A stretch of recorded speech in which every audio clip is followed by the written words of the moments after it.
Hi everybody, very welcome to yet another live stream here on the Mentor Pilot channel. As always, I hope you're doing absolutely fantastic. So guys, today I have a real treat for you, right?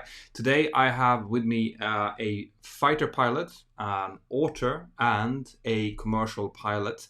You will know him as Mover. And yeah, without further ado, I'm just going to switch over and introduce C.W to you. So this should be, guys, you know how this works. There's going to be loads and loads of questions being asked. So if you have something that's really important and you want to ask CW, then or me, then use the super chat function, because that means that it will be highlighting the questions for me and it will make it much easier. So without further ado, we'll switch over to see what Mover is doing. So Mover, how are things?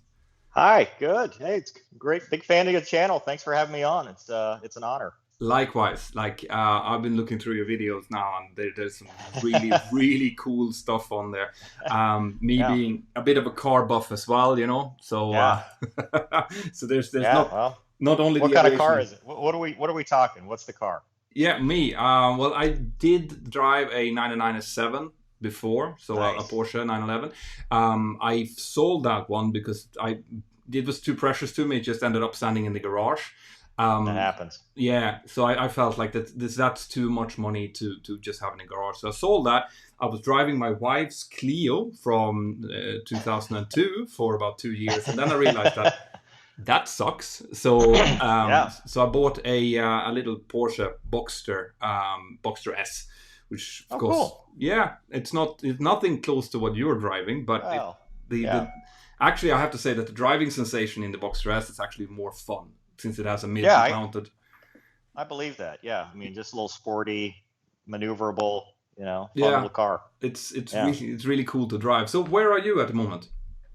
I am at home in Louisiana, Ah, cool. um, in the U.S. So I know where you're like in Spain, right? Is that? I am like in Yeah. Spain. I Yeah. mean, not in Like in Spain. Spain. Yeah.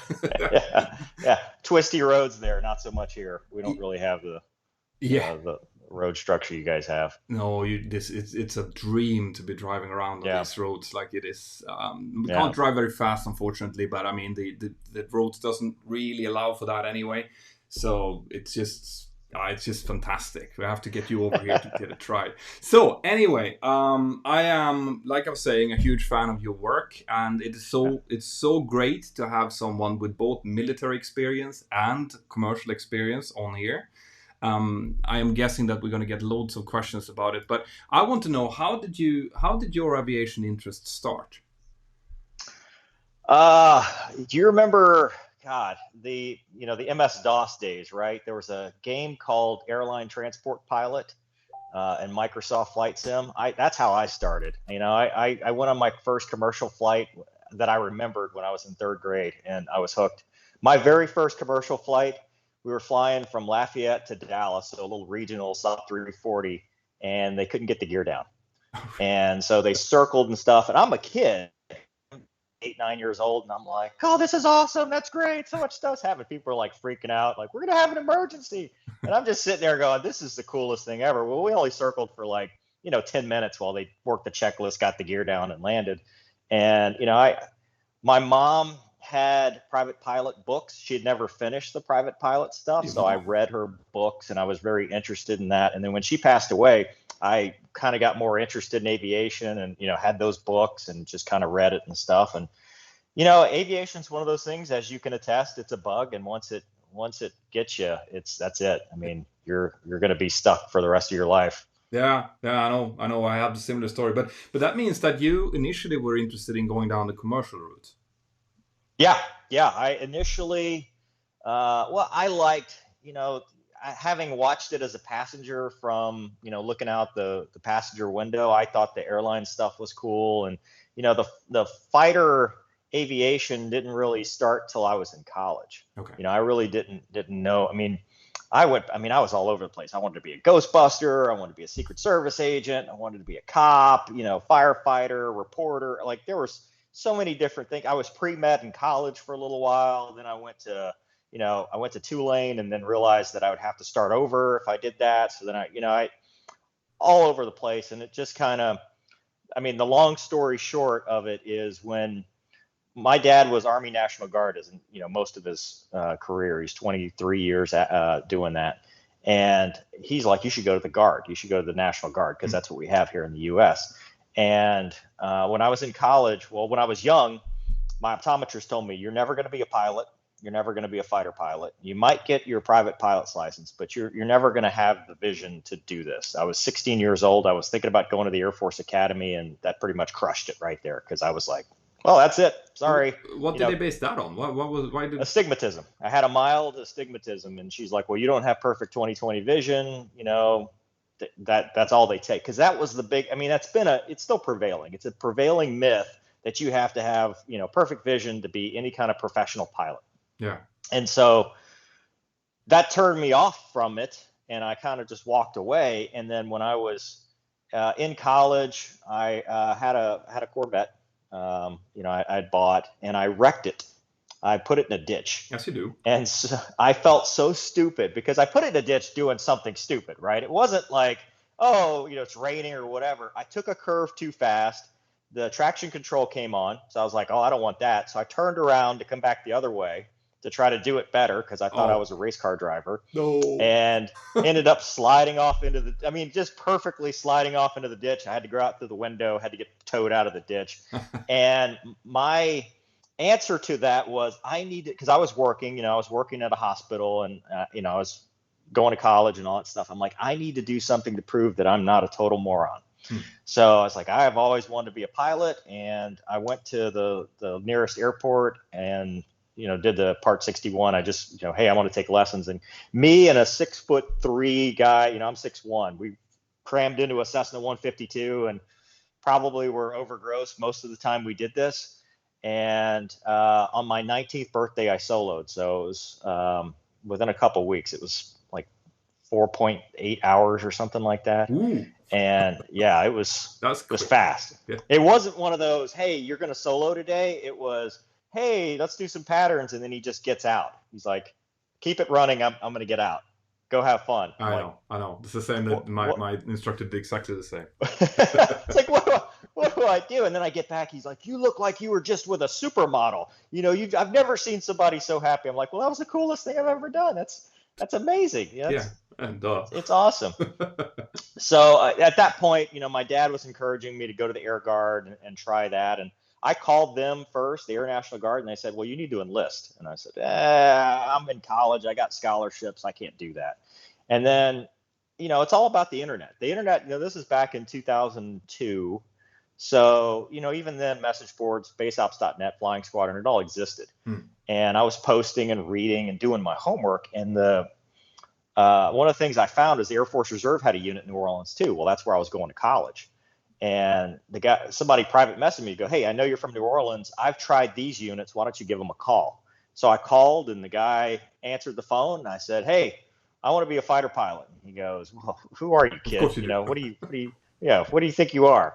I said, well, sir, I'm here. I'm going to Tulane, and I've got a scholarship. He's like, well, why don't you come out and visit? And I kept calling him, and he was TDY. He was gone. He was, I never could catch up with him.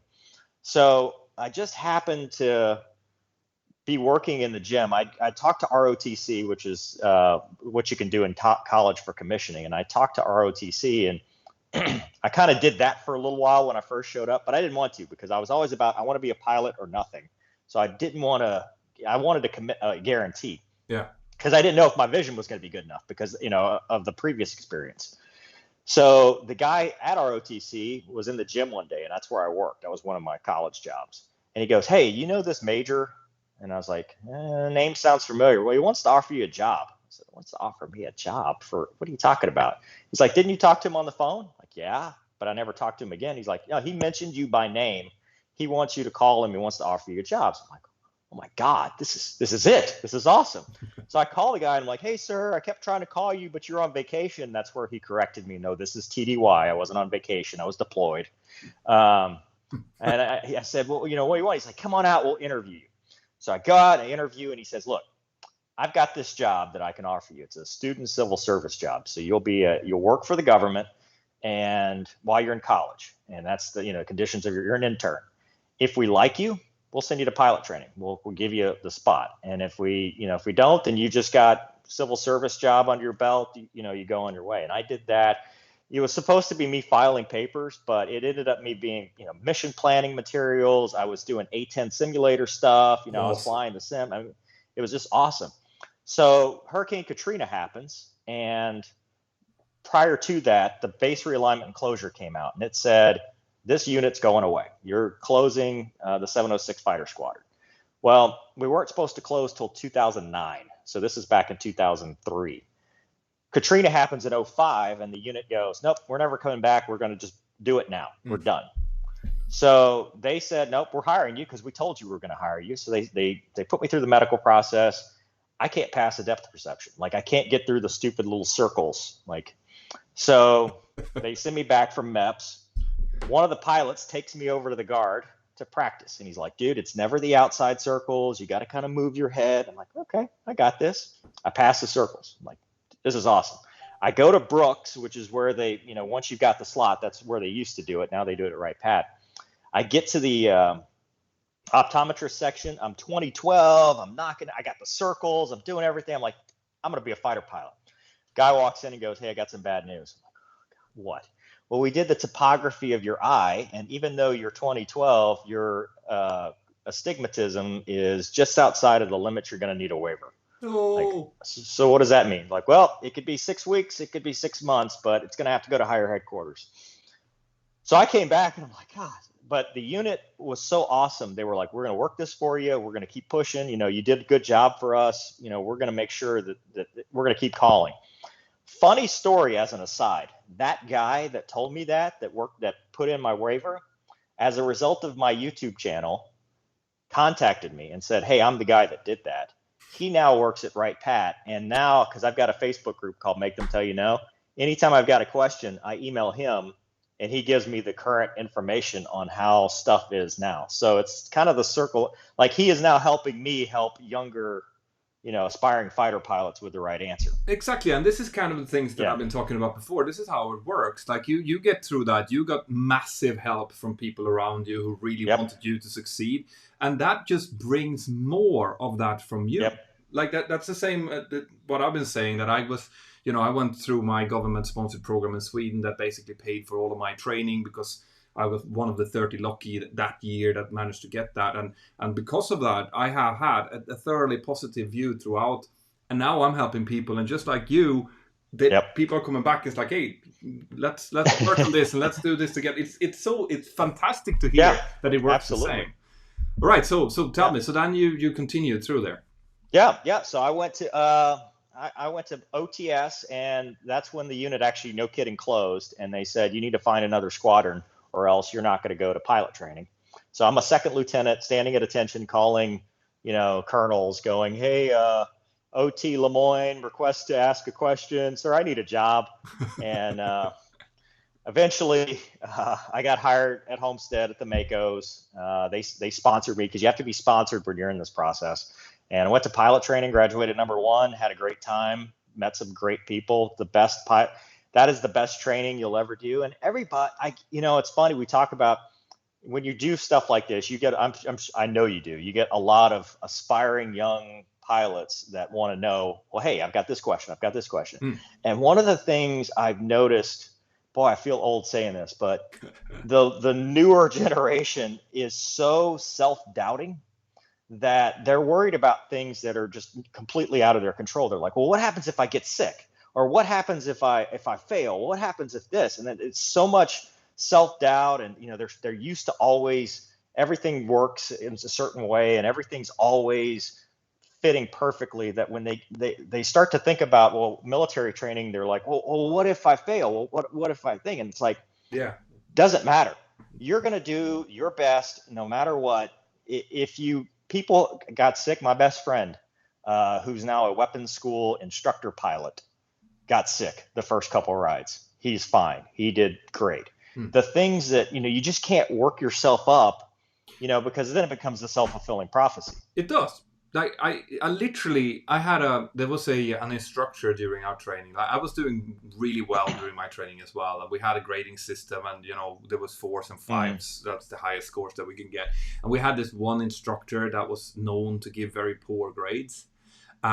And before I got in to fly with him, I saw him on the roster, and I think, oh shit, I'm gonna get that now. I'm gonna get that. Yeah. And sure enough, I got that, and that was because my head was filled with shit that shouldn't be there. I was thinking about stuff that I shouldn't be, and of course, then my performance was bad. It was poor. He couldn't have given me anything else because I was just thinking of how to avoid a grade rather than focusing on my instrumentation and stuff like that. So.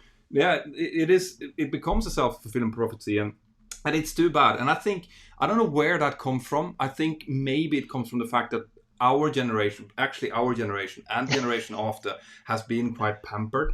Like we haven't really been in any real hardship. This thing that's happening right now is probably the first time that our and the second generation after us is seeing something that is really bad. Yeah. So with that, when you haven't been tested, you don't really know where your limits are, and you don't really know, how to deal with hardships, and then you will question yourself. So that's my theory anyway, my little Freudian. Yeah, well, but we do it though because I left pilot training I got every award. I didn't even know I was gonna. Like I thought I was like, well, I'm in the middle of the pack or whatever, and I ended up distinguished graduate and all that stuff. And I went to it's called Introduction to Fighter Fundamentals, and that is where they go, okay, you've got wings, that's fine, but we're going to teach you how to be a fighter pilot. So they want that fighter pilot mentality, the brief to debrief. They treat it like it's a real jet, even though it's a T-38. And I had heard previously, and I'm not talking recent, I'm talking like 5 years prior to me. That used to be a washout program. It used to be that's where they wash them out. I got myself so worked up about it. I'm like, I'm going to fail. What am I going to do? I'm so nervous. And I didn't bust a single ride in pilot training. I busted my first ride in IFF on formation, like stuff that I was good at in pilot training. Yeah. Because, you work yourself up and you're so focused, like you said, on, oh, well, I heard this and well, what happens? I was looking up jobs. I was going to go work for the Office of Special Investigations. I was going to go be an FBI agent I was like finding other careers before I even busted a ride because I was like, there's no way I get through this. And it's like, calm down. It's going to be okay. You got to this point, your success is your resume. Yep. So let that, be your confidence. Don't work yourself up over it. And I agree that we haven't been tested, but in the same sense we have, because, we lived through 9/11 and, we lived through, I know the lost generation, the lost decade of aviation has, for me, not less so on the military side, but guys who've gone straight civilian, there is a lost decade from 2001 to 2011 ish. It's just, you talk to guys that were stuck in regionals, that were stuck in very less than ideal situations when they were told, hey, your career progression is going to look like this. Yeah. And it really kind of looked like that. And, I tell people aviation is very cyclical, and there's always a black swan that's just looming over the corner. 10 years from now, we're going to have another one. And 10 years from now, it's going to have another one. And, when you spend your whole life thinking that everything's going to be rosy, you kind of get trapped. You get trapped mentally and not going, okay, it's fine. It's just like dealing with an emergency, right? You're a check airman. When you deal with an emergency, it's like, what are the critical action procedures? What are the first things you need to do? Aviate, navigate, communicate. Okay, airplane's under control. Now what's next? How do we control the situation? I mean, what's amazing about aviation is it applies to everything in life. Yeah. You can apply it to just about anything. Yeah, good. You passed. Line check complete. Yep. Yes. Yeah. No, it's true. I did a video on that just a few weeks ago. What crisis management and how to, like you said, once you have the aircraft under control, when you have your situation under control, if you're in a tight dive spiral, you need to get out of that first, and then when you have a little bit of time over, then you go into what's your problem, what kind of information do you have, what are your options, select one. Execute, evaluate as you go along. And it is very, very helpful in any situation in life to actually take a deep breath, sit down and analyze things. What is the most important right now? Because if we do sit down, which we have a tendency to do as humans, you sit down and it's like, it's all coming at me from every kind of direction. What should I can't choose what to do. No, that's, if we would do that, and I get a lot of questions from people on my YouTube channel as well about that. That say that you have an engine failure and you've flown into birds and you have, dual engine flame out. How do you prioritize which button to turn first? Well, first you have your training, that you rely on, and then you sit down quickly and try to organize, okay, what is the most important right now, and then you start to pick on the other things in that order. So it's absolutely right, and I think that right now there's a lot of people out there who should be thinking like that, even if they're not in aviation. Yeah. Well, and back to the training, pilot training in particular, they used to have what's called stand up. So every they would pick a student, like we'd sit at attention, and they would go, okay, Lieutenant Lemoine, here's the situation for the day. You have the aircraft, and you'd go stand up in front of all 12 classmates or however many classmates you have, and you would go, at attention, I will maintain aircraft control, analyze the situation, take the proper action, land as soon as conditions permit. You had to say that verbatim, and if you didn't, it would be sit down, which you were grounded for that, so there's pressure, or they would continue the thing. But the reason they do that is because it builds that mindset, like maintain aircraft control. How am I going to maintain aircraft control? Well, I'm going to take my left hand and push the throttle up, take my right hand and trim it for level of flight, whatever. Analyze the situation. What are my indications? What do I have? What is everything? Taking all that, like you just said, taking all that information and then take the proper action. Is there a boldface? Is there some critical action procedure that must be done, or else this thing's going to, be a smoking hole in the ground at some point? And then land as soon as conditions permit, because if we've established that we're on emergency, we don't want to, keep flying. In fact, I don't know if you've seen Juan Blanco Lirio's latest video on the PC-12 mishap, and he makes a good point. He's analyzing this PC-12 that basically it was a final turn stall because he had a reduced engine power, and he passed up several good airports trying to make DFW. So, he kept changing his mind and talking through stuff over the radio. And it's like, if he'd have just land as soon as possible, get this thing on the ground. Once we can talk about it on the ground, it's a lot harder when, so it's a process that they put you through. And, there's land as soon as possible for us, which is, no kidding, first piece of concrete, as long as it's long enough and it has the equipment that you need. And then land as soon as practical, which is, we're not going to continue the mission, but we're not going to stay out either. We'll come home when it makes sense, as we need to. So it teaches you a lot of just the way you think. And I think that's very useful. It is extremely useful. It is useful. You would find yourself not in these kind of situations for several years, but then you will find yourself that one time in that situation, and that's where that kind of like backbone training kicks in, which is really, really good. Cool. that was a long. Am I talking too much already? No. That's great. That was a long first answer to my first question there, which is good. All the questions. Like the call sign mover. Where does that come from? How do they decide on that, or how do you decide on that? So. Typically we're supposed to tell these stories at a squadron bar, but I guess with social distancing, we'll allow it right now. Yeah, there you go. So the way naming works in the military is usually it's either based on a last name thing or it's based on something stupid you did. It's better when it's based on a story. Last names, I think, can they're not all that creative. And so mine, I went to the F-16 basic course at Luke, and I went straight to my squadron for what's called the MQT. So as soon as you finish, you get your basic F-16 qualification, you go to the squadron, and it's like IOE, right? You've got to go kind of redo what you've already done, your initial operating. So MQT is, hey, we're going to train you in the mission set. While we were doing my MQT, we were spinning up to go on a combat deployment. And we were practicing nighttime strafe.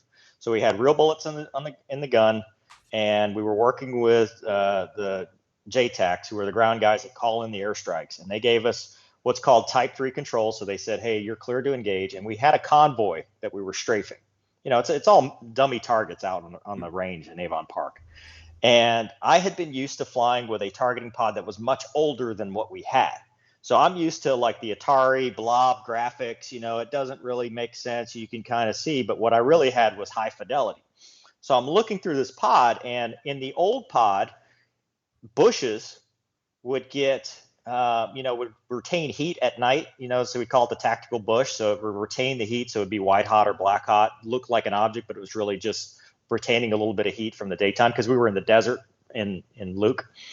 And that's what I thought it was. So there's these blobs next to the actual convoy. I'm like, it's just some tactical bushes or whatever. So we're rolling in, strafing, rolling in. I'm like, good hits, one, good hits, good job. And I'm rolling in, strafing, coming off.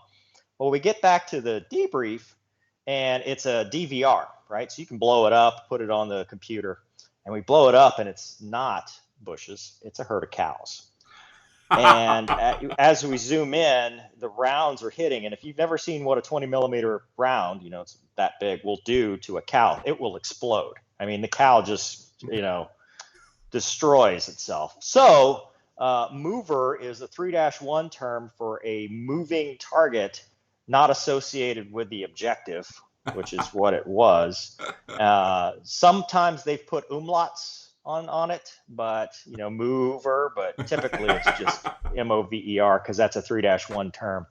So that's stuck. Usually if you've either deployed with that call sign or flown 2 commands, which I've flown in both the Air Force and Navy with it. So I've typically I'll get to keep this the rest of my career. So happy days, eh? Yeah. They'll never ever let I hope so. Yeah, they never let you forget things like that. That's Yeah. funny. So how are you still active flying the military jets I'm as a well? reservist. Yeah, I'm still flying the T-38A at Eglin. We do adversary support for the F-22. So we go out and we present targets for them. Essentially, we give them training in various roles. For the F-22, there's a schoolhouse out there, and young lieutenants do that. We also kind of serve as a flow through.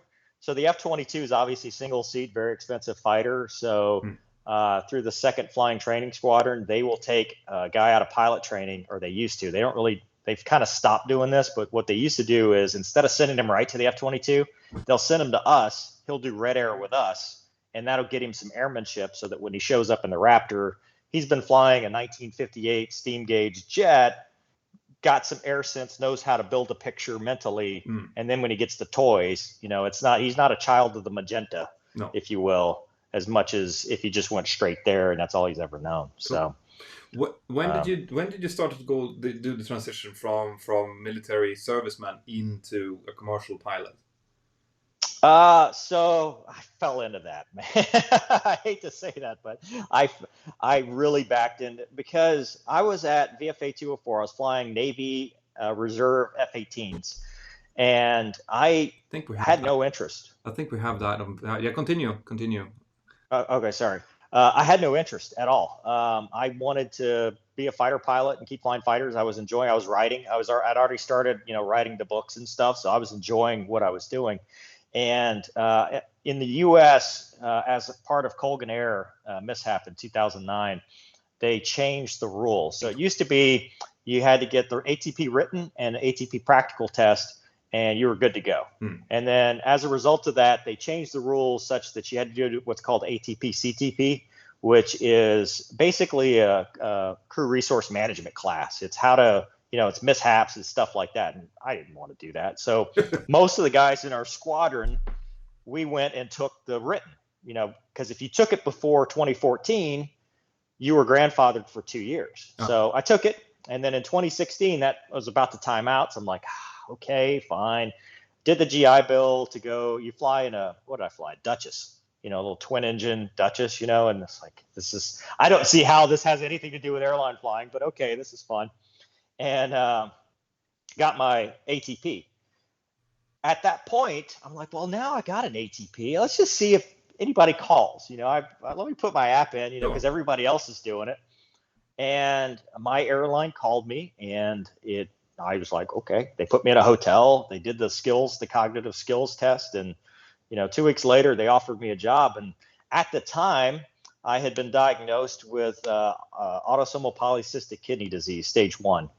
And the Navy was saying, well, because you have that, you can't deploy anymore.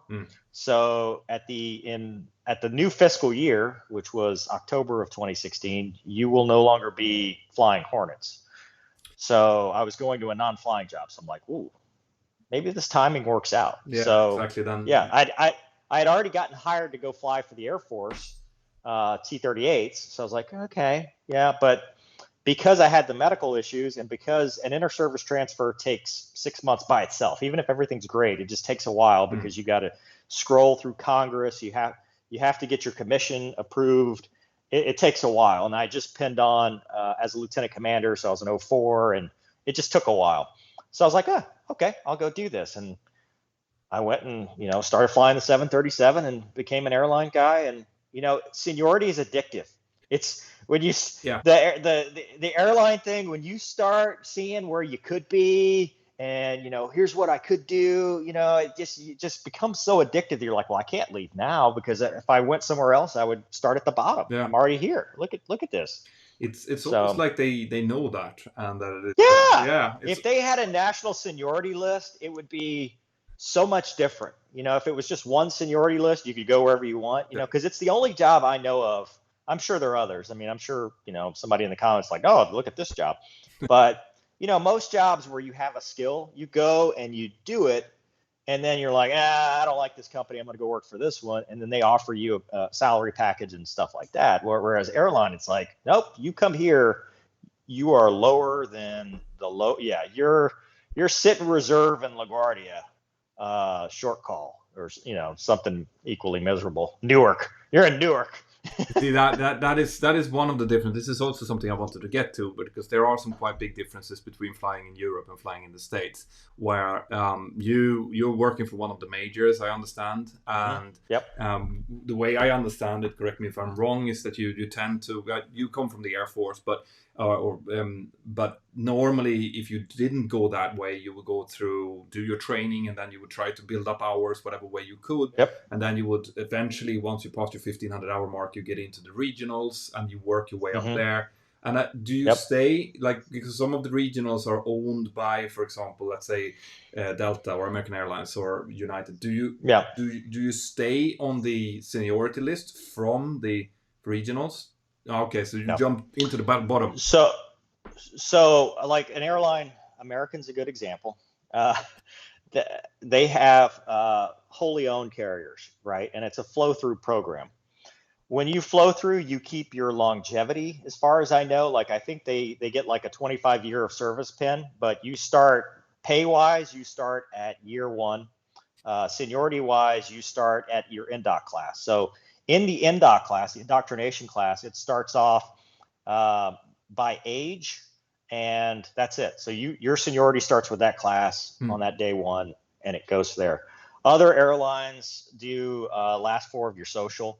So if you got a high last 4 of your social, you're really senior in your class, which I think is more fair. Yeah. I think, because I don't know, but if flow-through agreements don't give you any seniority, it just gives you, what it does do is the degree requirements waived. So a lot of guys say, well, why do I need a 4-year degree to go fly for the airlines? If you flow through, you only interview 1 time, and you don't have to have a degree. You just, when your seniority number's called in the regional, you go to the major.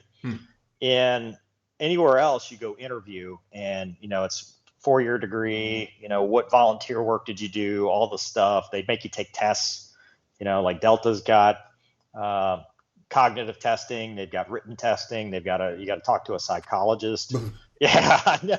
I'm like, yeah, See, everyone out there is saying now, but this guy, he always says that you have to do these things, and it's true, because to a certain extent, especially before you start your training, it is good to know whether or not you have your stuff. Now, you have gone to the Air Force, which means that you've done extensive testing, and you know what you're kind of built from, But if you're coming straight into the airline business, you do these kind of tests. But once you have, like me, have 10,000 hours on the 737 or more, Wow. and you don't really want to do those tests again. But in Europe, it is like that as well. If you move in between the airlines, I will be subjected to these kind of tests, just like a new entry guy will, and I have just as much risk of failing something like that as a new entry guy does. In Europe, there's a mishmash of some airlines are very similar to the majors that you're talking about, with very strict seniority lists. With like when you enter, then you just wait your turn. Then it's time for a command upgrade or a transfer over to a different type or a fleet or something like that. Yeah. And then you have the ones, the low fare airlines, for example, that might not have a seniority list in some way, and you just kind of work, and whoever is the best one for the job can get to a management position or a training position or a command. And if you're not suitable, you do not get your command, because Yeah. it's Right. based on what you can do, which can seem very fair, but then you're lacking what you're talking about, which is the addictive part. It's nothing Yeah. stopping you from moving on from that airline, because you're not losing 10 years of seniority or something like that. Right. So there Yeah. are some major differences. But how did you feel then when you moved over from fast jets over to driving the buses that we do? Truthfully, I don't like the 737. No? I don't like the 737. I know that's your airplane, man. It is so outdated, and so, like, Boeing hates pilots. Like, I just sit there and I'm like, this is made for somebody who's 5'2". What is this big circuit breaker panel behind me? Why do I have to cycle bleeds and do the train engineer thing? I want a button and I want a tray table. So You're an Airbus man. yeah, I guess I guess I should have been, because I'm like, this should be an easy job. I don't want this big yoke in the way.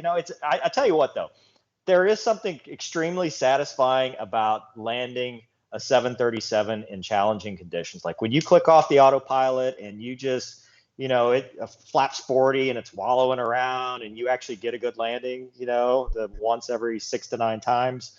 It's a very rewarding airplane, but it's just so, But 727, 707 exactly, relic. but that's beautiful aircraft. Those are. I know what No, you. I mean, I don't want to sit 7 hours in that.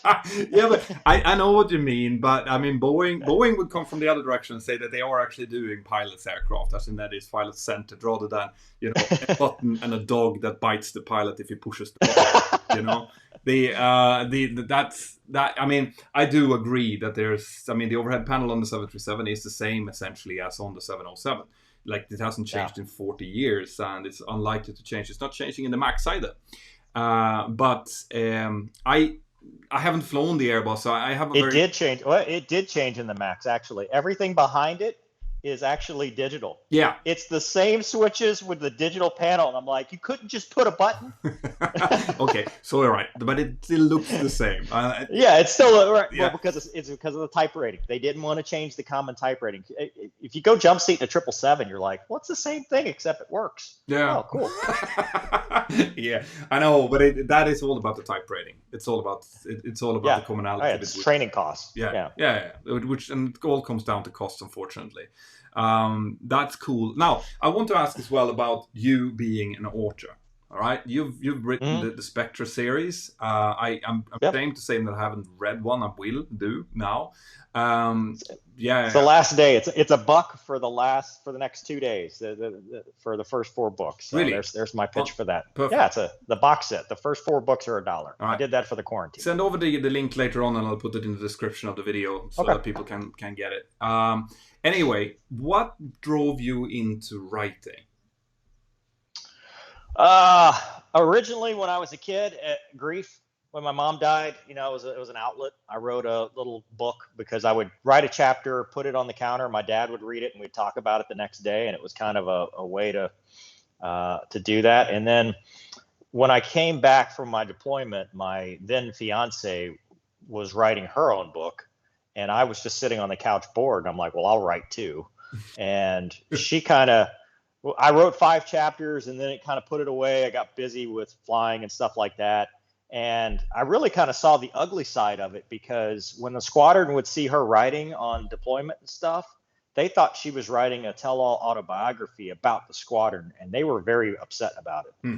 And so that was kind of my first taste. So I was like, yeah, I don't want to deal with this. And then when I transferred to the Navy Reserve, I had about a month where I just was not doing anything, waiting for the paperwork to transfer. So I was like, oh, let me try it and see. And I had a very good friend, Doug Narby, who has been kind of an editor, mentor, just very supportive.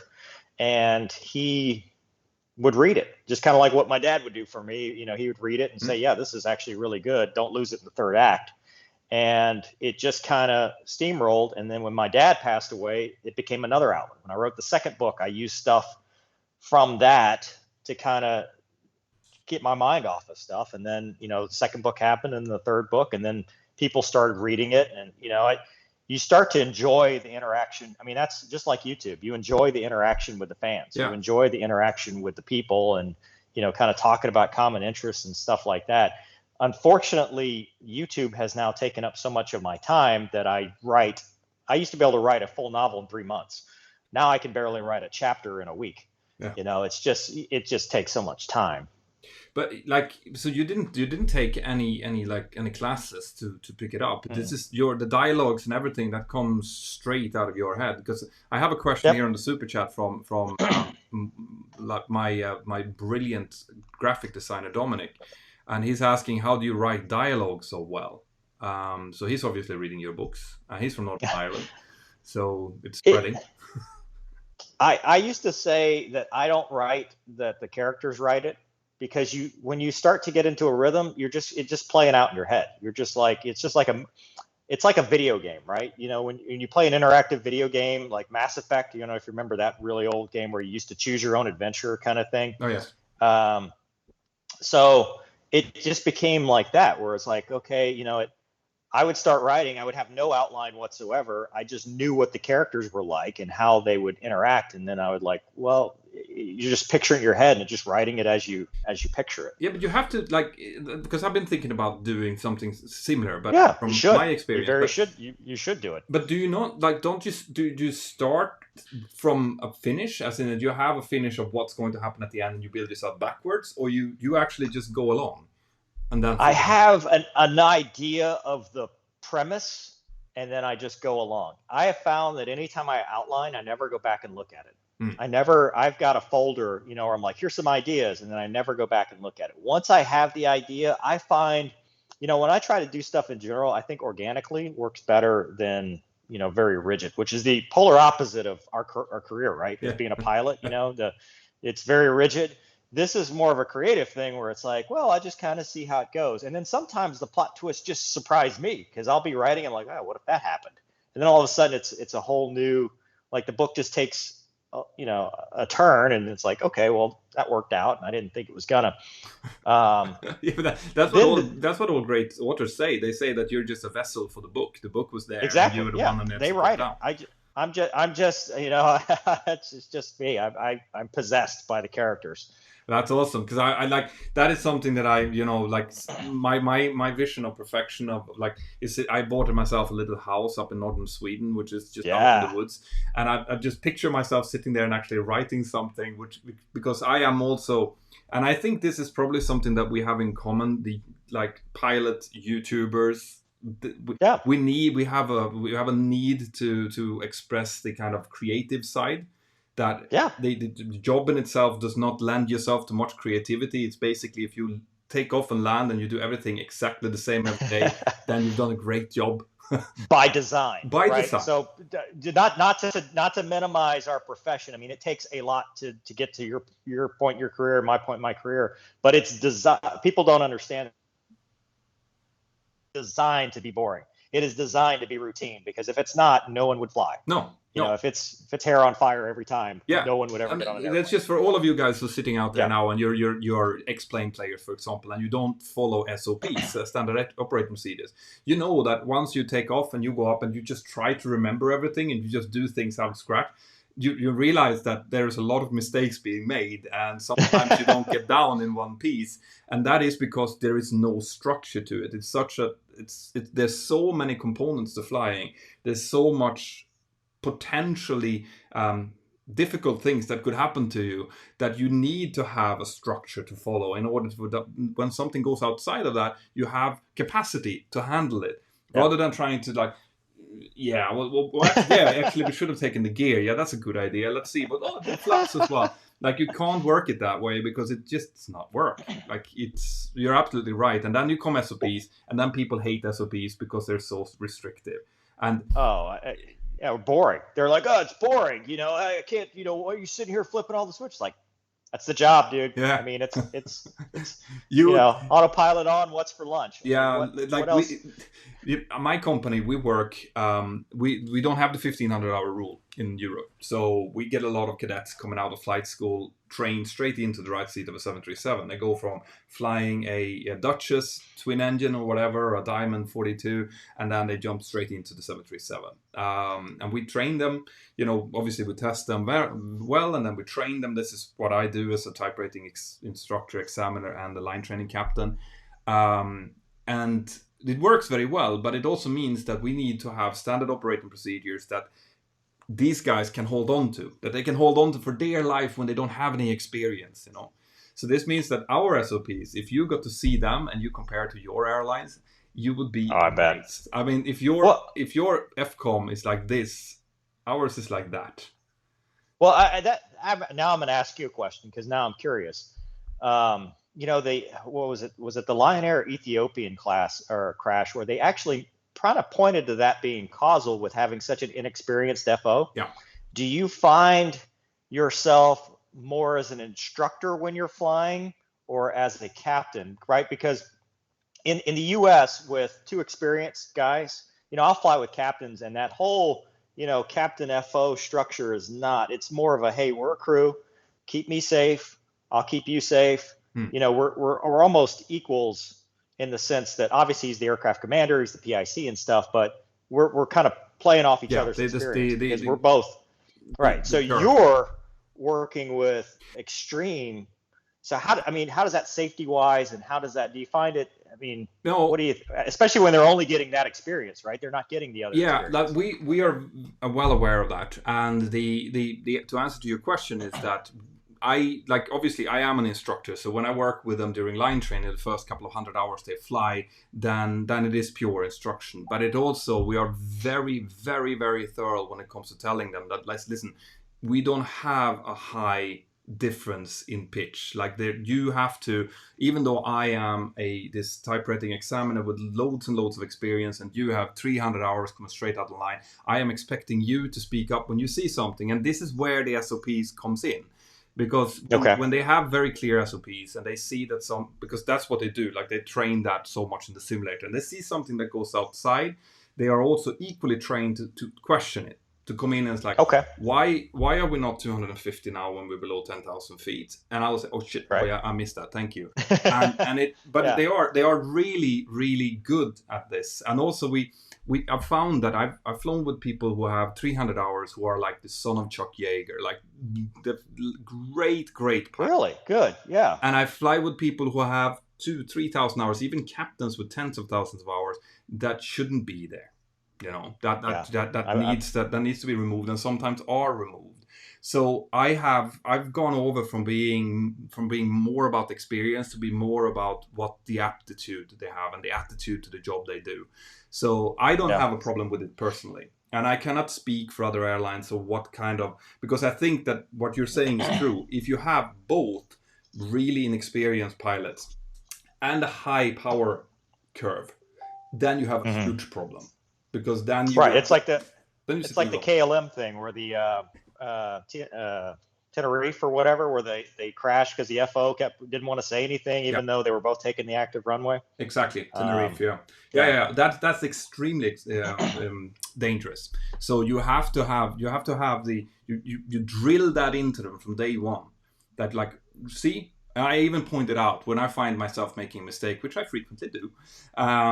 We all do. We all do. I mean, that's the people, the pilot profession, you know, they're like, well, they can't make mistakes. It's like, if we're not making mistakes, we're not learning. No. And I have to as long as it's like the day that you think that you don't make mistakes is the day that you stay on the ground. Yeah. It's as easy that. So sometimes when I fly with FOs that are maybe a little bit more timid, that doesn't really want to speak up, that they're told that they should, and I make a mistake, I point it out to them. Listen, now see, I was about to fuck up here. You have to tell me when you saw that, because I can tell that you're starting to move around, and then I look for things that might be wrong, and I find them, and I was like, listen, you saw me doing that.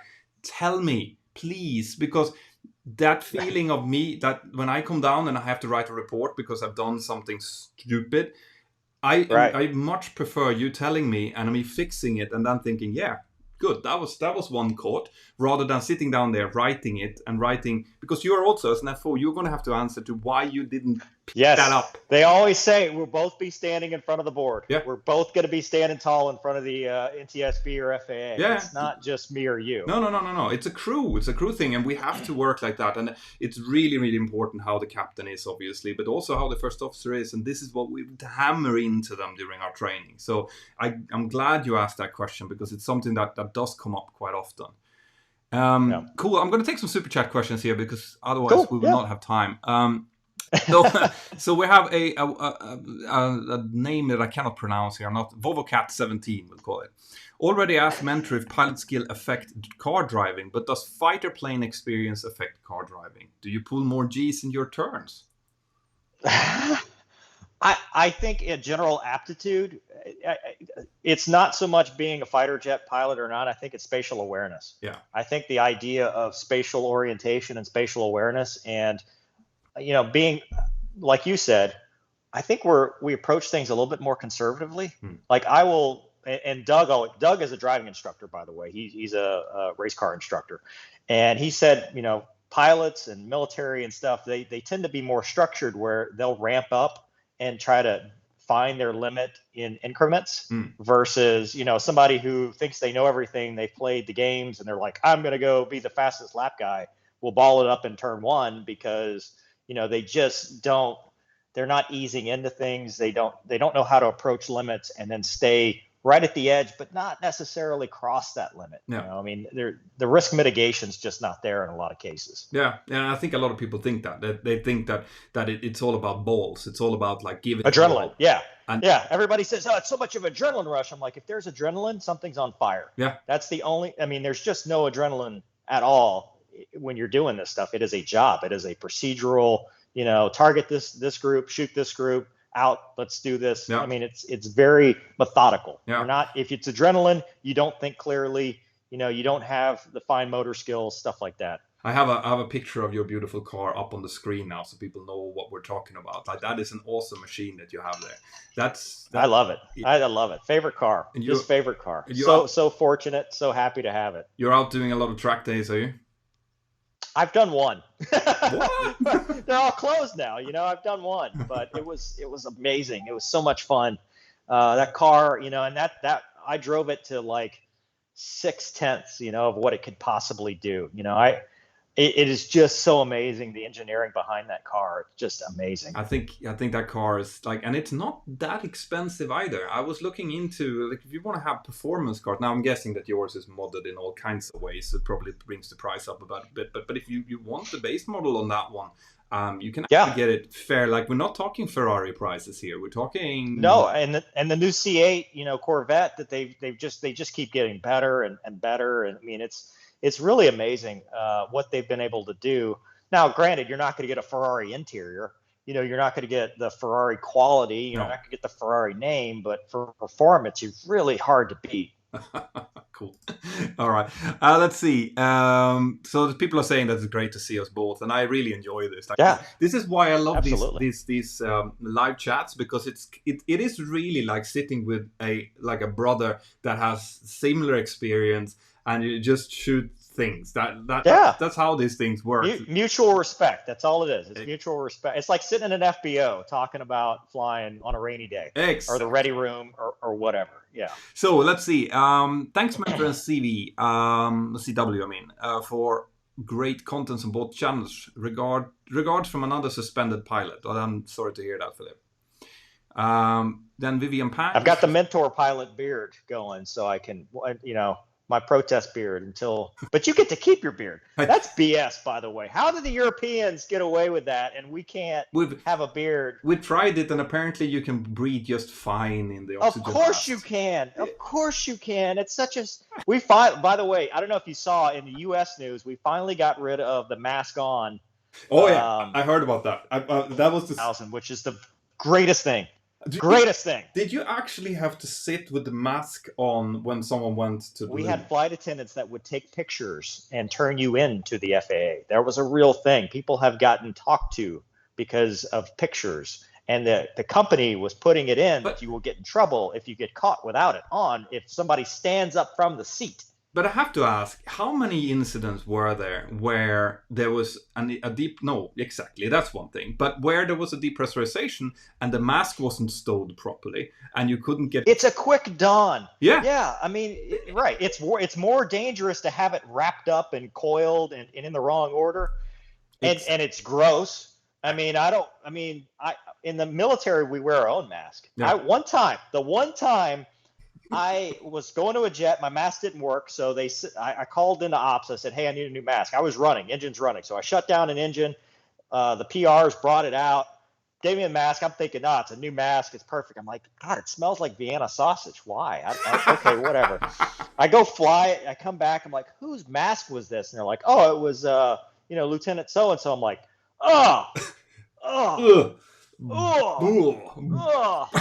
but then in the airlines, it's like every time here's your sandy wipe that does nothing.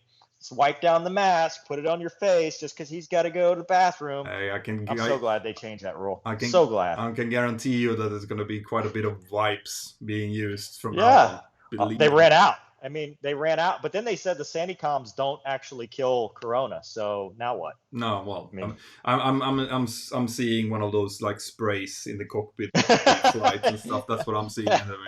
I'm going to do a bit of a video on that for this week about social distancing on board airliners and stuff. What's coming up? So that's what I'm working on. There were guys talking about wearing N95 masks in the cockpit, but then other guys were saying people who wear N95 masks are actually getting hypoxic slightly because they're rebreathing, it's right there and stuff. And it's like, well, you're getting yourself hypoxic in an airplane. Is this smart? Yeah, you're sitting at 8,000 feet already. Like, it's probably... Yeah. Anyway, well, I'm happy that you got rid of that rule because we've never had it. Me too. I thought it was a joke first time I heard about it, actually. Well, I thought control rest was a joke. Yeah. It took me watching your movie, because everybody's like, hey, you said that you can't nap. I'm like, well, in our, you can't. There's the napping only happens in wide bodies. It does not happen in narrow bodies. And they're like, well, Mentour pilot made a video, and I watched it. I'm like, dude, the Europeans have everything. They got naps. Well, they don't have to wear an oxygen mask. It should be said that those naps are on very long flights. Like you need to have quite, like, obviously not during sterile cockpit times, and then you need to have a bit to wake up before you start any briefings, or if you input to any control stuff. So you need a good 3.5-4 hour flight in order to do that. So it's not like a quick 45-minute flight. Your leg, I'm out. Right. So White World West is here. He's saying hello from Kentucky. CW, my flight school at BNA Nashville is opening Friday. I'm super excited to get back in the air. Hope you're both doing well. Yeah, awesome. Good. Congratulations. That's good to get back in the air. Yeah. I mean, I've been sitting here since February. So me too. I was just firing up all the X-Plane 11 here at my sons before, but I couldn't get past the FMC. Like I couldn't find a performance input into the CDU, so I just get... Oh no, you have to go to there. I'll send you the website. There's a website you have to do to upload it. I had to go through all this stuff when I did my video. Trust me, I was sitting on the runway there, which they just put me on, obviously, and I was sitting and looking up, and I see I have ground power on. And it's like doesn't look right, and then you start setting everything up, and then like, okay, so CDU I have nothing. So start doing the legs page, and okay, I can put the departure and arrivals in. I can't put the route in. Where do I put the performance? Yeah, I'm like, where do I get the told? I mean, what is QRHV speeds? Got it. I mean, well, what's the weight? I don't know. I just make up a number. But dude, you should do a video because I want to see how. In fact, I might be the one to comment. I want to see who comments that you're not a real airline pilot. I want to see because that's a very common. If you do these sims, people will tell you you're not a real pilot because you didn't But do something. I would say the contrary. If you are a real airline pilot and you get past that on your first try, there's a big issue. Like it really is, because that like, there's not even there is not a route, but like the CDU does not look like a 737 CDU. I don't know. It's probably there are probably mods that you can get that gives you the proper. When I did it, I flew into New Orleans and I'm like, okay, I'm set up for the approach. I'm on the star. I'm just going to roll right into the approach. And they vectored me 90 off and then 90 back. And I'm like, are we doing a SAM? Are we like SAM reacting to something? Are there missiles in this? Like, what? Why are we 90? I'm like, oh, well, it makes sense actually, because they'll give you random vectors for no reason. Why not? Yeah. Especially if they know that you're up there flying. Exactly. So I had a question actually. I don't know if I can actually get it up here. I had it prepared and everything. Let's see. Okay, so I have to get very close here. Yeah. Did you need any? did you need any clearance from your superiors when you started writing your books? No, I had my stuff checked through the Intel guy just to make sure that, but I'm a reservist, right? So, when you're a reservist, when you're on military status, you're just like, defense, you're under the UCMJ. When you're not on orders, not on a status, you're just a civilian. Yeah. So, as long as you're not doing anything classified, which I've had, friends in the Intel community, friends that fly, just QC it to go, hey, you didn't accidentally say something.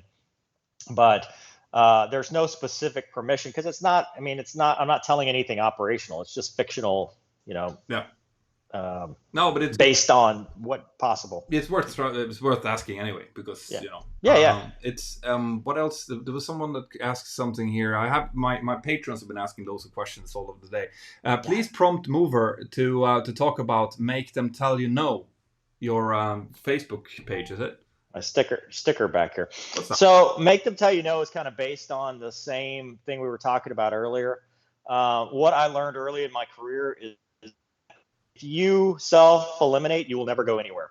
And so the idea is make the person that can make the decision, make the person that's in charge, make the person that is the final authority, be the person to tell you no, and 9 times out of 10, you'll get a yes. So Make Them Tell You No is just a mantra, if you will, of, hey, because like me with the, hey, you'll never be a fighter pilot thing, right? Well, I've been both a fighter pilot and an airline pilot, so she was wrong. And she was in no position of authority whatsoever. And recruiters will do that. People will just shut down, at the first sign of trouble, but you really have to make sure it's the final authority and make them tell you no. Absolutely. And that's all that's about. It's just a, hey, keep pressing forward. And you'll find as well that the low-level people are often the ones that do tell us, and it says more about them than it does about you in most cases. That's great. I had Todd Citrone saying here, I loved your call sign story. Mine was Bad Brain. Bad Brain? Todd is one of my patrons. I'll ask him to give the backstory to that, and I'll send it on to you. Okay. So Spyrus is asking advice for aspiring self-published ebook writers. Boy, the landscape's changed. It used to be self-publishing was a scarlet letter and you couldn't do anything. My advice is to get a good editor. Treat it like a business, right? So invest in an editor. And even then, editors, even in published books, it's not always, it's going to be 100%. You just have to, try. Get a good cover creator and spend the money. And if you're going to spend money, those are the 2 places that you need to do it. And then obviously, find some kind of marketing plan. Treat it like a business. Yeah. Treat it like, this is, I call it mover media, right? This is my business. This is my business model. Yeah. And the other part I tell for writing in general, and this is just like to make them tell you no. People will write, edit, delete, write, edit, delete, and they never finish. Write the book, then edit it. So they'll write a chapter, they'll edit it, they're like, I don't like this, and they'll start over. And I'm like, look, just write the whole thing through, let it sit for a while, go back and read it. You can redo it. It's easier to redo something that's already there, and then come back, edit it out, and try to get a finished product, because a lot of people are like, well, I wanted to write a book, but I never could get past the third chapter. And it's like, well, that's because you kept editing it as you went. Yeah. Just mow through, keep pushing. Yeah, I guess that sounds like good advice. I'm definitely going to come back to you when it's time for me to write. So another question that I remember that I got from my Patreons actually is in the fighter jets that you've been flying the F-16 and the F-18, haven't you? Are they are they ever pressurized inside, or are you just, oh yeah, they are. They're pressurized just like an airliner. Yeah, you're 8,000 feet, and then you get a delta P above 2.3 or 2.4. So yeah, it's not like a 737. Obviously, you got to put the altitudes and stuff. This just it's 8,000 feet. At 8,000 feet, it stays at 8,000 feet until you hit 240, and then it's a delta, or 230, then it's a delta pressurization above that. Cool. But yeah, they are pressurized. That's why you can drop your mask. Everybody's like, well, he wouldn't drop his mask in real life, in the movies or whatever, but you can drop I do it all the time. Legally, you're supposed to we call it the mask ionosphere. Anything above 280, it's supposed to be on all the time, because that's where the delta P starts to deviate. Excellent. Cool. I learned something new. Perfect. Let's see. Any perspective on US pilots / jets and their relative superiority or not to adversaries like China and Russia? So the up and coming airplane manufacturers, I guess. I don't know. Ooh. You have to have quite deep. Without getting into like capabilities and stuff. Emerging threats are always something. It's always an arms race. They're always, we get something, they get something, we get something, they copy it, and then they make it, do their own thing. There's always going to be that thing, and we're very fortunate. If you get away from all the contractor stuff and how much money we spend in the lobbying and all that stuff, we still have very smart people and engineers doing things behind the scenes that are very, very good. And I think, luckily in America and Europe, we have great allies. Our European partners are critical. We could not do it without having the support with the Europeans, especially the Brits who've been there, the Canadians, all our closest allies have just been there. And I think that's what makes us stronger, is being able to have that capability. Yeah, absolutely. And like there is, when it comes to, because I think they're talking specifically about aircraft manufacturing here. When it comes to that, it is always going to be very hard to be coming from nothing, to start from scratch. Yeah. Boeing has what, close to 100 years soon of Boeing doesn't necessarily have anything. My Boeing love is showing, but Boeing has taken over a lot of companies that have a lot of, McDonnell Douglas and, the Eagle and all that stuff. They took over the Grumman, Northrop Grumman? What? Northrop Grumman. The Hornet. Yeah. Did they take over Northrop Grumman? I'm going to say yes, and then I'm going to get loads of comments. Probably. Somebody will correct us in the comments. Yeah. But my point being is, a lot of the consolidation, just like with the airlines, it's not necessarily bad, but it's not necessarily good either. No. It's the same. Got one company that's taken over. Yeah, but that is what will happen. You'll have stronger players that are going to be the ones that buys the others. Airbus is a consortium. They have a lot of old fucker people that came in there, and you can see if you look at the fucker, not old fuckers, old fucker.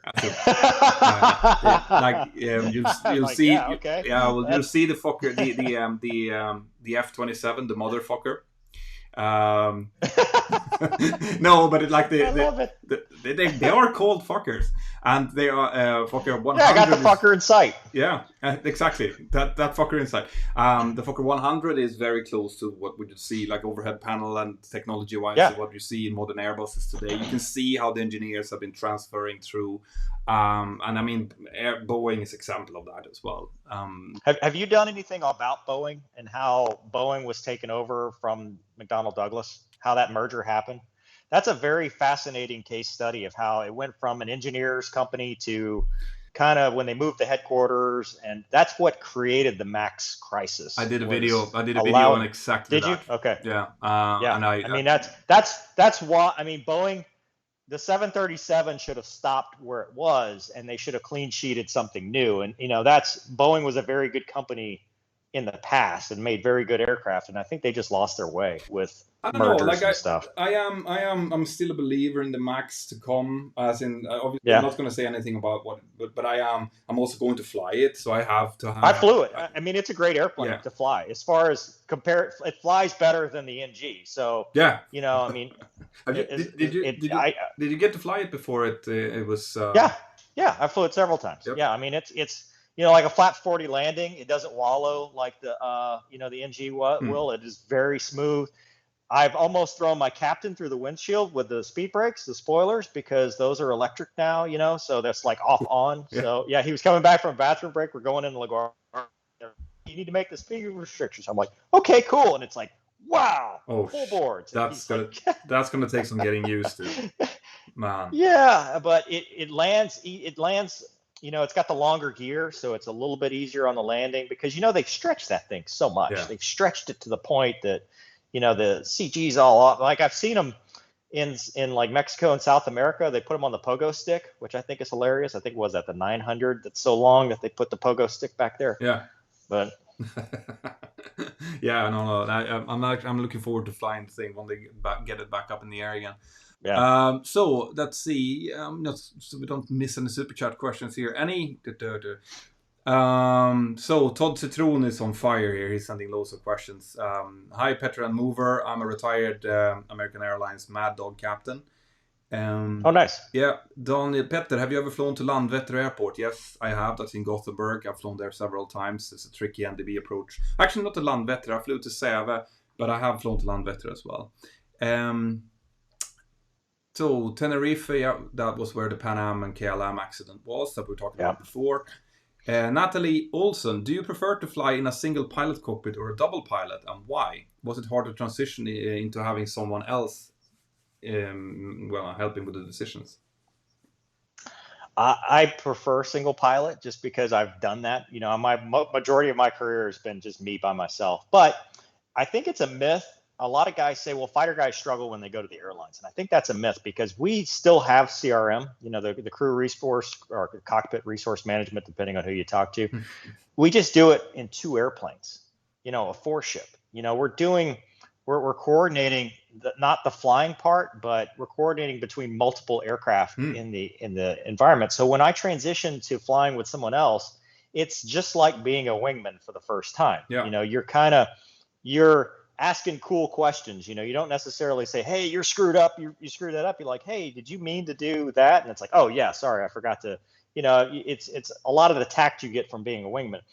I didn't have any trouble with it. I would still prefer to be a single seat because I enjoy that kind of flying. I mean, flying the T-38 is the hardest jet I've ever flown, and because it's a 300 knot. I mean, basic speed's 300 knot. We fly 155 plus gas in the pattern. No autopilot. The panel is from 1958. We have not updated it, so it's got is an ILS that may or may not be working. The ADI may or may not be slaved correctly. You may be tumbling, you may not, you don't know. But it's made me a better pilot. And, doing the single pilot IFR thing, I think is more challenging. That's not to say I don't think 2 pilots in the cockpit. I mean, I think for airlines, it is critical. I mean, you need that extra person because you have somebody else to run the checklist, somebody else to bounce ideas. Hey, you think we should ask for this? You think we should do this? I think it's for general flying, single pilot's great. For airline flying, I think 2 pilots is probably here to stay, and I think that's a good thing to have. Yeah, no, I've been saying the same. You need in order to start removing pilots from the cockpit, you need working artificial intelligence, and that is like proper working artificial intelligence, right? Not a computer code that kind of simulates it. Right, and you need a data link that cannot be jammed, cannot be hacked. You need the ability. Yeah. I mean, people are like, well, we've got all that now. And it's like, no, you don't. No, I mean, when my go internet can't even work in South Texas, don't tell me that we've got unhackable, it's like, no, we are well away from having that kind of technology with satellite coverage and stuff for global And operations. coming from someone whose Facebook page just got hacked, stolen, and destroyed, the cyber threat is definitely there as well. Yeah. That's for people who just are malicious and wants to screw other people around. You don't want to be dependent on something that can be in any way intercepted. So I do agree. So let's see. Todd is asking, Mover, where did you do your UPT and when? Vance. I graduated. I started in 2006. I graduated in 2007. Excellent. So we have a question here as well. We have talked about it a little bit, but what kind of car do you drive? It is a 2019 Corvette ZR1 by Chevrolet. They're not paying me to say that. I just love the car. Yeah. It's amazing. No, you're. And I bought it because it's the last manual transmission Corvette they will ever make. They've gone all dual clutch transmissions or whatever. So roll in the gears, man. Save the manuals. I know. I drive a manual as well. I love that. It's awesome. It's the best situation. It's the best kind of situational awareness together with the car. Like you actually feel the car. I completely agree. So Grant Rennie saying hello, Captain Joe. I'm not sure if Captain Joe is here somewhere I haven't seen him in the chat, but that might be so. Hi Joe, if you're here. Hi. So people are. I'm so behind. People were probably seeing the car when I was showing that. That's how far back on the super chat. It happens. What you need is somebody to run the comments for you, and you need a producer in the background. I know your channel's big enough. You can have a producer now. You've got the. I think that I've been talking. I was talking to Sam. Sam Chewy was here on Sunday and did an interview as well, and he has started going down that road, where he has a team behind him and helps him out. I think Captain Joe has something similar, and it is, you can start to see, like you were saying, that it becomes a lot of work at some point. It's a business. It's a business I think Flight Chops as well. Yeah. I don't know him personally, but I think he does have a crew behind him because he comes from production and stuff. I think it's, it helps. The bigger you get, the more you got to go towards that kind of thing. Yeah, no, it's true, and it just to increase quality as well. It's true. Tips for aspiring fighter pilots from Jonathan. Well, other than make them tell you no. So I did. I'll give you the link, but I did a frequently asked questions link to answer some of the basic questions like vision, all the stuff. But the biggest thing is. I always say, because my buddy, this is his rule. Rule number 1, don't be a douche. Just be a good person, be humble, be approachable, be credible. Those are the ways you have a good career. Once believe that you can do it. And then once you do it, once you get to that point, everybody says it's very competitive. It's very competitive. No. The people that do the best are the ones that go to training, and I'm sure it's the civilian too. If you can teach it to one of your friends, you know it good enough to be awesome at it. So study, but then help your bro. Yeah. And then bro is gender neutral. It means both men and women. Help your bro. Be that person that people turn to get help, to get answers, and you'll find that you'll be better at it. You'll fly. Your instructors will set. It's think about other people. Don't think about just yourself. And I think that is how you succeed in this community. And a very good extra point to add to that is that you have to really and authentically want to help. You don't want to help. Don't fake it. Yeah. Don't be the one that want to help just because you want to show that you know more than the other, because it is extremely easy to spot from the back. And if there's something that destroys CRM, it is exactly that. It's someone trying to up you. Like, oh, maybe you should be taking your gear now. Oh no. No. And that's integrity, right? Doing the right thing when nobody's looking. So, just make it you. Be that person that's always, thinking outside of your own little bubble. Yeah. And, trying to make aviation better, like you're doing with your channel. Make aviation better. Don't make yourself. Don't worry. Don't focus on yourself. Yeah. Thank you. And I think that, and it goes, that kind of jumps back to your first rule, which is don't be a douche. It's a great rule. I use it for everything. Like, works. What's the rules for your group? Don't be a douche. Next question. Exactly. And it works for anything outside of aviation as well. Like you can take these ones. You should probably write down these things and publish them later on. That's for your next book. Let's see. Todd Citrone say mover. Check out Spring Mountain Track Corvettes. That's probably something to check out. I've done the Spring Mountain track. I did. It came with the car. I've done a video on it. It was amazing. The instructors are amazing. I loved it. It was a 2-day course. It was so much fun. In the 01. Good man. I live. So this is from Wide World West. He's on fire as well today. I live in Bowling Green, Kentucky. As a Corvette owner, you definitely need to come to Bowling Green to the Corvette Plant Museum. I did. My videos on my channel, but the delivery was a museum delivery. I picked it up. They brought it from the factory to the museum. I mean, it was such an amazing thing. I love Bowling Green too. It's a beautiful city. I've never been, but there's so many places that I would love. You should. Yeah. One of the things that I am aiming for when all of this is over is to come over to the States, and there's so many people that I want to see. There's so many places that I want to see as well. So, and I mean, it's an amazing country to go to. So, that is on my to-do list. I've been there. I've been to California many times, but not. Flatten the curve, people, so we can get out of our houses. Yes, please do that. Don't be a douche. See, there it is again. Don't be a douche. Derek Rulson, great job, Mentor. Follow both your channels. C.W, are you still flying with your airline at the moment? At the moment, no. The long and short of it is they offered voluntary short-term leaves of absences, and I took one. Okay. So I took one, and what happens, who knows? But I'm not flying that. And on the military side, I am tied to the Defense Department travel regulations because I live outside of the commuting distance. So until this is all gone, I'm not flying anything unless I buy an airplane. But you can substitute your income working for the government effectively, can? No. I can't do anything until this is lifted. However, I have established myself as an author in this. I'm going to be okay. That's the thing. And this is something that's worth pointing out for everyone. I know that I've been talking about it in my channel as well, that like it is important to have several potential legs to stand on.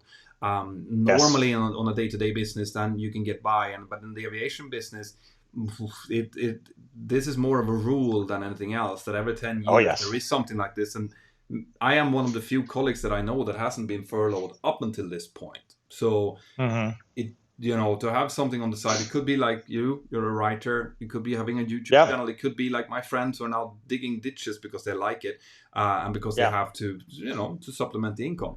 Just be aware that it can be needed, and you don't want to start thinking about it when you need it. You want to start thinking before.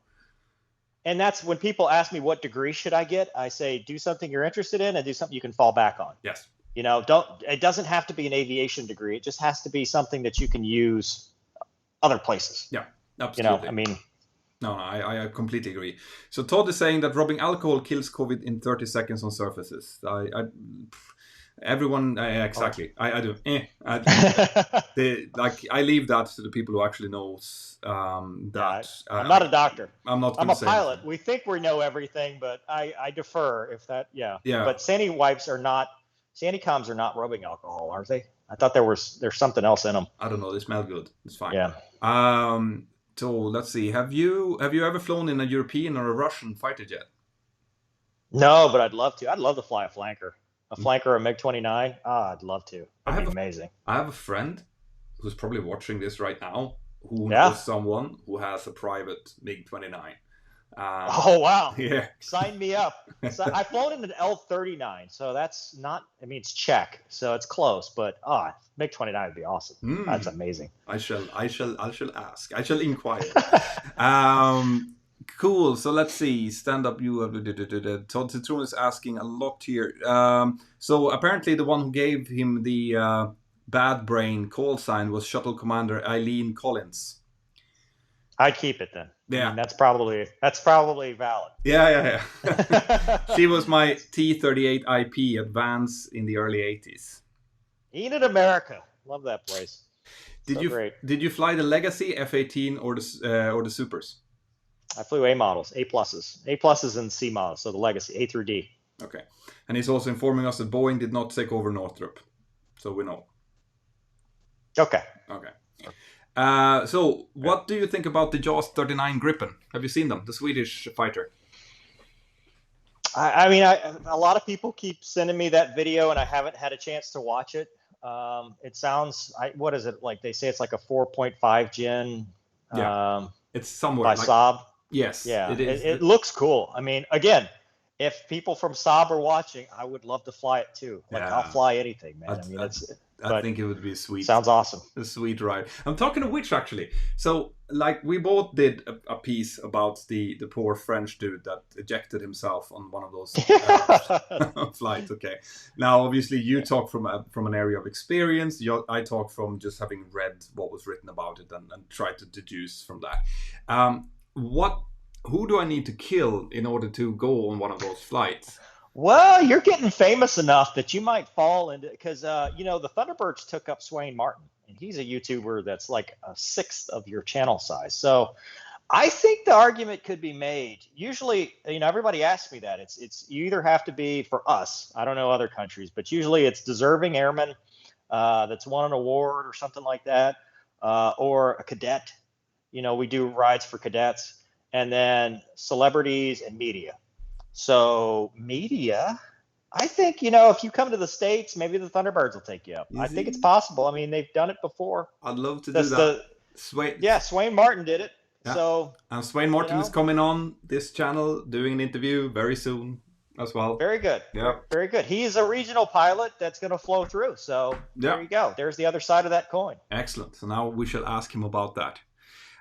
Very good points about CRM and formation flying. Actually, I thought that was a great point as well. I have never thought about it like that, but it is, of course, it's true. If you're flying in separate cockpits but in one unit, it's probably even more, because you can't really see any kind of body language or anything, so the communication becomes even more important. Hand signals. It's common signals and stuff, and also, like, if there's an emergency, that's your guy. That's who's running the checklist. The guy who pulls the QRC, well, it's the guy in the other aircraft. Really? He's helping you out, talking to other agencies. Yeah, I mean, it's just like it, except we're in two jets. Excellent. Man, let's see here. What's the fastest speed you've ever flown at? Mach 1.86, which was 800 knots. Because I was dumb about it. They gave me a jet, and in F-16 world, you almost never flew by yourself. And so I took off, and I was like, oh, you know what? Let's see how fast I can get, because I was clean and whatever. And I got up to 50,000 feet. And what I didn't do, I should have been supersonic going up and then turned around supersonic and then gone down. But instead, I got up there, climbed, and I was at the edge of the airspace, so I turned, and then I lit the blower and went down. So what happens is you run into, there's a Mach limit and an indicated limit. So I ran it, because as I was going through 30,000 feet or whatever, I started to hit the 800 knot limit, which is, as you get below 30, that's when that takes over. So yeah. 800, 1.86, which confuses people. You need to, I don't know if you have done this, but you need to do the ICE-T.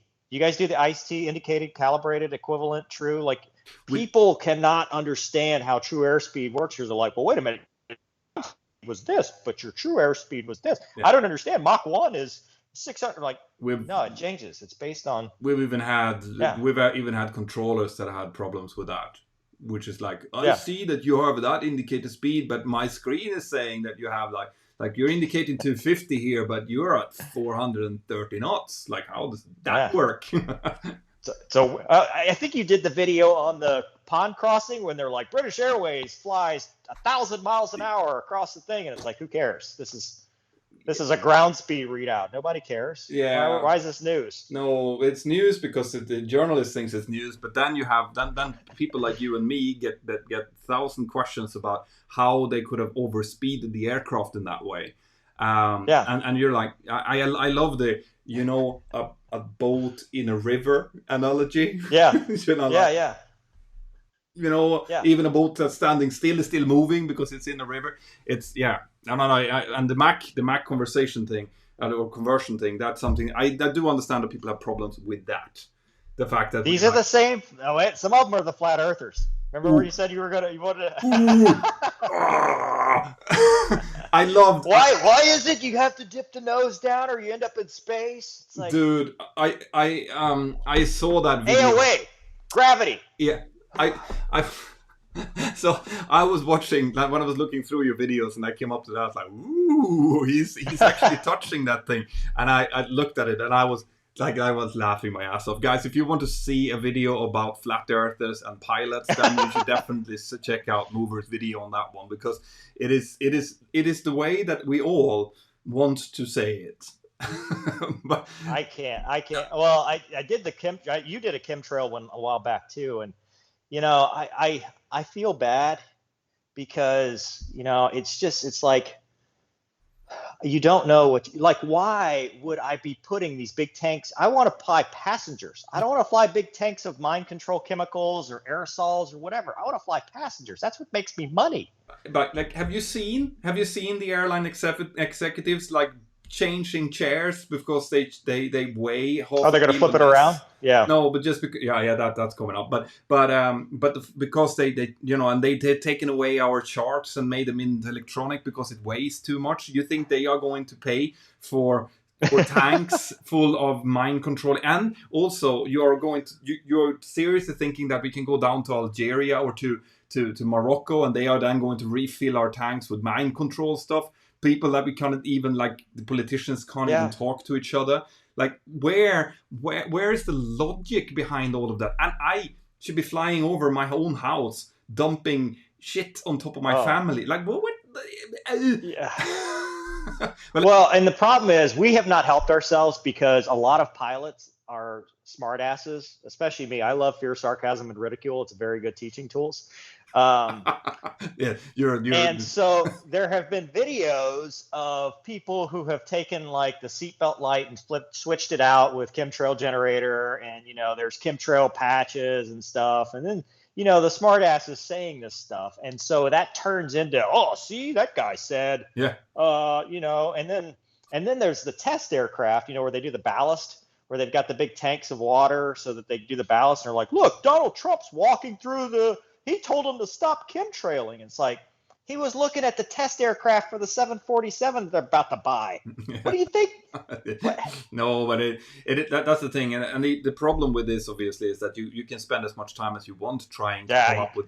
You're not going to, it doesn't matter. These guys, they just need to build their own rockets and fly up to see the curvature by themselves, which is going to solve a lot of problems. Buy an airline ticket, go fly, go on a citation, get above 40,000 feet or so. You start to, it's. No. But I like the very short and concise answers that you had to those questions. You believe that it's because you're an idiot, and that is going to prove everything. No, but.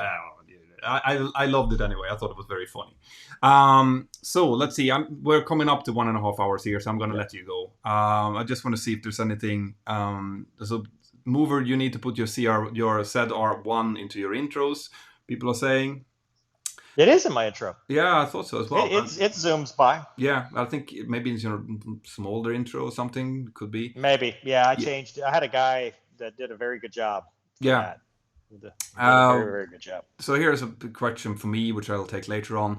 Tulsa Truan is talking about his manual his Ferrari 360 and his 997. Lucky man. Very fancy. Yeah. So, oil changes are expensive at his house. Yeah, exactly. During the military mission, how often do you fly supersonic? Depends on the mission. Yeah. I mean, standard answer, it depends. I used to try to go supersonic every time I flew, but it depends. Yeah. It really depends. If you were to make a business card and you needed to put stuff on it, would you put pilot, writer, influencer, Air Force guy? What would you put first? Dude. Just dude. Just chill dude. Cool guy. Cool guy. Choose. Yeah. Not a douche. That's what it would just say. Yeah. Try not to be a douche. I don't know. Dude trying not to be a douche. There you go. Perfect. Trademark it. That's good. The one. So Todd is asking about the laser. I did see that video that you sent me. That's scary shit when people are targeting us with lasers. We do not like that. Oh, yeah. Hasn't happened in a while. Have you decided on the RV10? Are you going to buy an RV10 or build one? I've thought about putting a poll on the channel about what the best option is, because I don't know. I mean, the RV8, people are persona, because I would do it for the channel, Yeah. right? I mean, part of it would be to integrate it into the channel. The RV8 is an awesome aircraft. I've talked to Vans about, working with them on some stuff, which that's why I'm in the Vans thing. But the RV10, I can fly the dogs around, but I can't go upside down. Yeah. So I'm gonna put that question over to my channel, and hopefully I'll make a poll, and maybe they'll help me decide, because I don't know. But nothing's available. There are no airplanes for sale. I mean, it's Really? amazing. I figured for sure everybody would be selling their airplane, but you cannot find an 8. You cannot find a 10. Well, I'm guessing, unfortunately, that there will be a lot of aircraft for sale soon. Yeah, I don't want to make light of anybody's. I mean, obviously, it's a pretty sad thing. Okay, did you pay any extra when you got the museum delivery for the car? Yeah, it's like $900. It's an option. It's R8C, so it's like a delivery option. It might be $950 or something, but it's worth it. It's worth it to at least do it once. Yeah, that's the thing. Because, and that was something before my dad passed away. It was something we always said we were going to do. So, I was like, this is the last Corvette I'm going to order. I'm going to do it delivered. It had 2 miles on it, from when I picked it up. It was an amazing experience. I can imagine. Sounds awesome. Yeah. Right, so Todd Citrone has worked on the center barrel replacement on the FA-18, apparently. Oh, cool. And let's see, because there's a couple of things here that are just statements, which you can read later on when you go back in and check them. He's giving some general advice about if you pull the stick, then the houses get smaller, and you push it, then they get bigger. That is true. That is true. Yeah, so the oil change for the Ferrari apparently is $700, and the Porsche is $280. The GTI is $80. Not as bad as I thought. No. I thought, sometimes you have to get the engine out to get to it. I think that the 360, the Modena, I think that you can probably do it without. But I know that the older one, the 355 and stuff, you do definitely need to lift out the engine, which is crazy stuff. The C8, they made it specifically so you didn't have to. So for that mid-engine design. Yeah. So I think I've covered everything that included you. I'm going to let you go before we both lose our voice here. It's been absolutely awesome to have you on the channel, man. I hope you stay safe and healthy, and that we both get back flying reasonably soon. But if not, I'm sure that there's some, I'd love to do something else at some other time. Because it's awesome. Absolutely. So, it's been a great time. I thank you for having me. I appreciate your fans for listening to me jibber jabber for an hour and a half, and be safe. This is weird. What I think the best thing that has come out of this crisis is it has connected a global world. Mm. We are now more connected than ever. Skype interviews are now a real thing, and this is, I'm glad you did this, and I think this is an amazing idea, because now we don't need to be sitting next to each other. We can talk halfway across the world. So true. And the people have time now. Like, there's always going to be a problem, and there was always a problem to try to find time to connect in our busy world before that. Now people like you and me, we can actually sit down and have a proper 1.5 hour talk to 1,500 people that are watching on the other side of the screen, which is awesome. So thank you once again. I'll send you a message when I finish, because I'm actually going to continue the live and just answer some more questions. So take care of yourself, and I'll talk to you later. Too. All right. Thank you. Thanks. Right, bye. So awesomeness. Pure awesomeness. Anyway, guys, so I saw that there were some more questions here. I'm just going to try to get rid of, I'm trying to control the screen here. There we go. So I hope you enjoyed that, guys. It was a huge target for me to get someone as distinguished and knowledgeable as C.W Lemoine onto the channel, and I keep looking for it. I've seen you guys have been giving, when I read the comments here, I see you guys giving more suggestions of who I should have on, and there are much more people that have already lined up, both female and male aviators. I know that people have been asking me to try to find people from the ground crew as well. I have an idea of a guy that I'm going to contact who works on the ground in Stansted Airport. A really, really talented young budding pilot who's been in contact with me before, that I want to interview because I wanted to see that side as well. And then I would love to get an air traffic controller, and there's the list is endless of people that I would like to have on the show. So just keep sending me. I hope that you guys have gotten the Mentour Aviation app by now so that you can send me messages. Otherwise, I listen a lot to my patrons. I see already during this interview that I've gotten 2 more patrons, which is just absolutely amazing. And the patrons, obviously, one of the perks that all patrons gets is that they get a Discord server with direct connection to me, so they can send me messages on there, and they send me like, "Hey, we should talk to Swain Martin. He's really cool," or like C.W Lemoine he's awesome. Do an interview with him. So I do listen a lot to my Patreon crew, and if you want to get that kind of direct access, then consider going in. Just check it out. I think there is somewhere around here it says how to go to get to Patreon up here there. So just go into patreon.com/mentorpilot, and you can choose to donate as little or as much as you like. It doesn't matter. I just use you guys as my fail-safe. You get a preview of my videos. If you are at the $10 above, you also get access to the premium content in the Mentour Aviation app. But yeah, that's the way. If you want to come with more suggestions, that's the easiest way to get direct contact with me.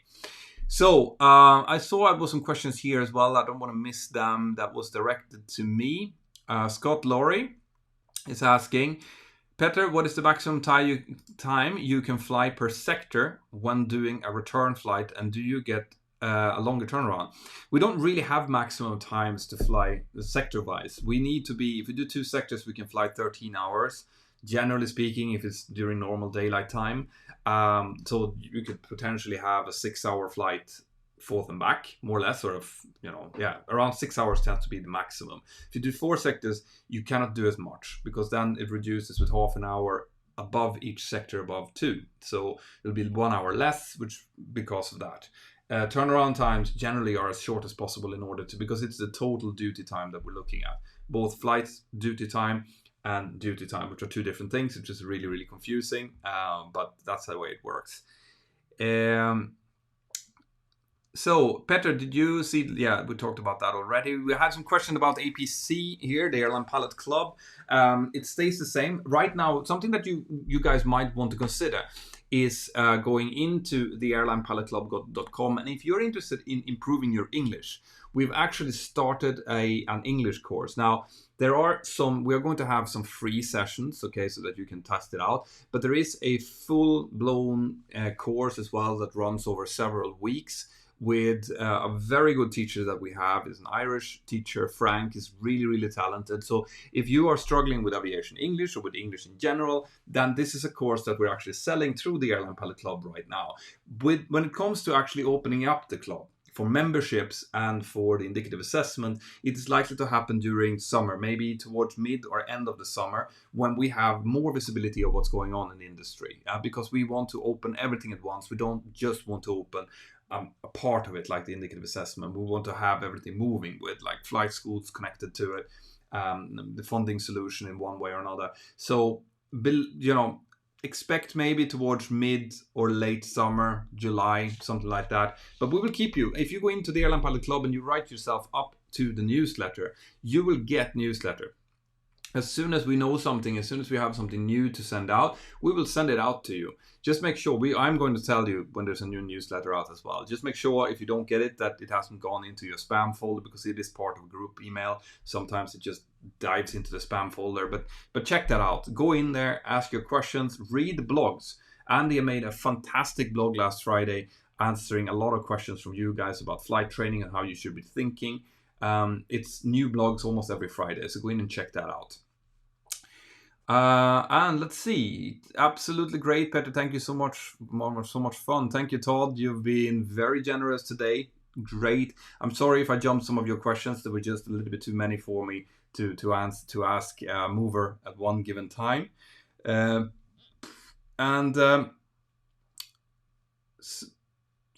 I think that's about it, guys.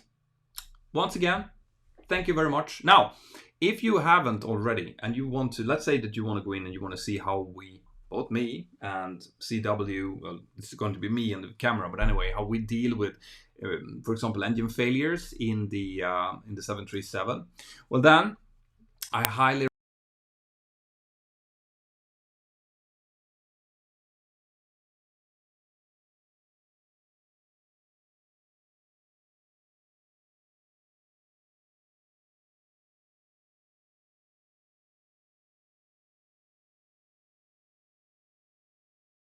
cool. So so get the app. You'll get news for free. You'll get chat for free. You get all of the information for it, loads of videos and stuff for free as well. But if you want to, you can become a premium member, or you can buy one of these collections. And on that bombshell, guys, I want to say a huge thank you for all of you who's been watching this live. There is a new live coming up on Sunday. I will announce who the guest is going to be very soon. But until then, have an absolutely fantastic day. Bye-bye.